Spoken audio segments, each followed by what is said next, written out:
जय हिंद स्टूडेंट। हम लोग पढ़ रहे थे क्लास 10 इकोनॉमिक्स अर्थव्यवस्था चैप्टर 4 वित्तीय संस्था के बारे में। ठीक है, वित्तीय संस्था चैप्टर हम शुरू किए थे। कल हम आपको बताए थे कि वित्तीय संस्था क्या होता है।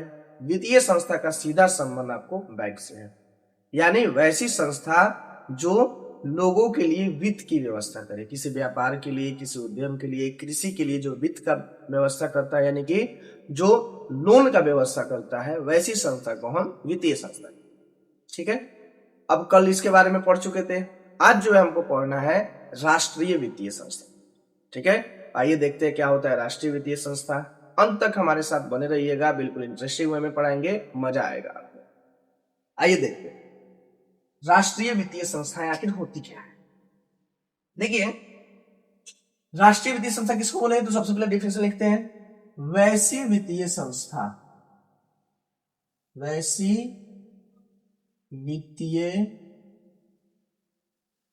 संस्था जो राष्ट्र स्तर पर वित्त का प्रबंधन एवं नियंत्रण करती है, राष्ट्रीय वित्तीय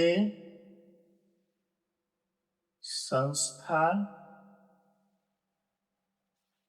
कहलाती। यानी वैसी वित्तीय संस्था, वित्तीय संस्था से इसे बैंक ही मान लीजिए, चलिए, एक ऐसा बैंक जो पूरे राष्ट्र लेवल पे वित्त का प्रबंधन, उसका नियंत्रण, ये सारा चीजें देखने का काम करती है, उसको हम लोग क्या बोलेंगे, राष्ट्रीय वित्तीय संस्था। क्या बोलेंगे, राष्ट्रीय वित्तीय संस्था। जैसे उदाहरण में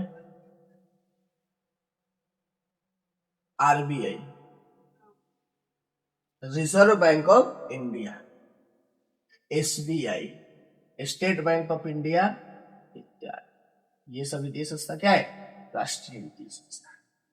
ठीक है, अब देखिए राष्ट्रीय वित्तीय संस्था के अंग, राष्ट्रीय वित्तीय संस्था के अंग।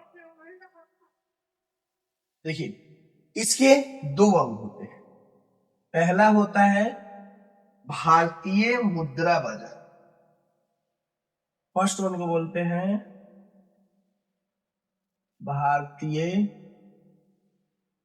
मुद्रा बाजार।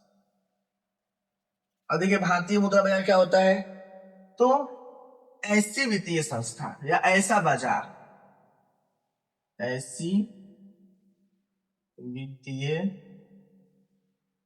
संस्था या बाजार जो राष्ट्र स्तर पर अल्पकालीन या मध्यकालीन वित्त की व्यवस्था करती है,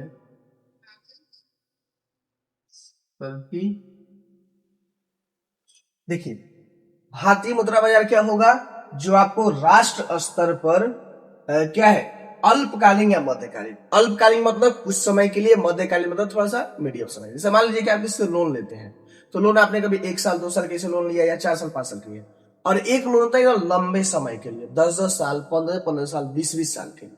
ठीक है, तो जो छोटे टेन्योर के लिए लोन लिया जाता है कि 6 महीना साल भर के लिए, 2 साल 3 साल तक का लोन लिया जाता है, वह लोन आपको कहां से आएगा, भारतीय मुद्रा बाजार से आएगा। ठीक है, अब दूसरा जो संस्था है, इस संस्था को बोलते हैं भारतीय पूंजी बाजार, भारतीय पूंजी बाजार।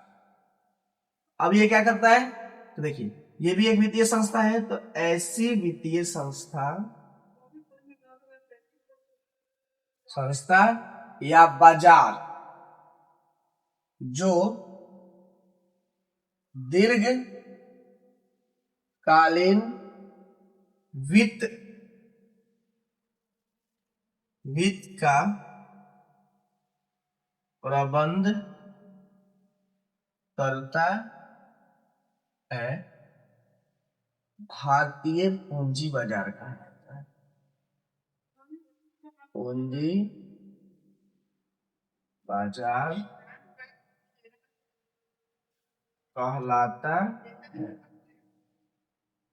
यानी कहने का मतलब है कि एक ऐसा पूंजी बाजार यानी कि एक ऐसी वित्तीय संस्था जो दीर्घकालीन, ये क्या करेगा, भारतीय मुद्रा बाजार क्या करेगा, अल्पकालीन यानी कि 6 महीना, साल भर, 2 साल, 3 साल, 5 साल टेन्योर, ये जो लंबे समय तक 10-10 साल, 15-15 साल, इसके लिए आपको पूंजी उपलब्ध कराएगा। ठीक है, तो दोनों क्या कर रहा है, पूंजी उपलब्ध करा रहा है, दोनों लोन दे रहा है, एगो लंबे समय के लिए दे रहा है और एगो कम समय के लिए दे रहा है। ठीक है, और दोनों ये जो है राष्ट्रीय वित्तीय संस्था क्या है, अंग है। इंपोर्टेंट क्वेश्चन है, कभी कभी 2 नंबर वाले में ये पूछा जाता है, इसको ध्यान रखिए, नोट कर लीजिए। चलो, आई होप आपको मेरा वीडियो पसंद आया हो। वीडियो पसंद आया तो वीडियो को लाइक करें, चैनल को सब्सक्राइब करें। आप हमारे साथ फेसबुक, इंस्टाग्राम के माध्यम से जुड़ के आपकी जो समस्याएं हैं, आप अपनी समस्याएं हमें भेज सकते हैं। मैं कोशिश करूंगा जितना जल्दी हो सके आपकी समस्याओं का समाधान कर सकूं। तब तक के लिए जय हिंद।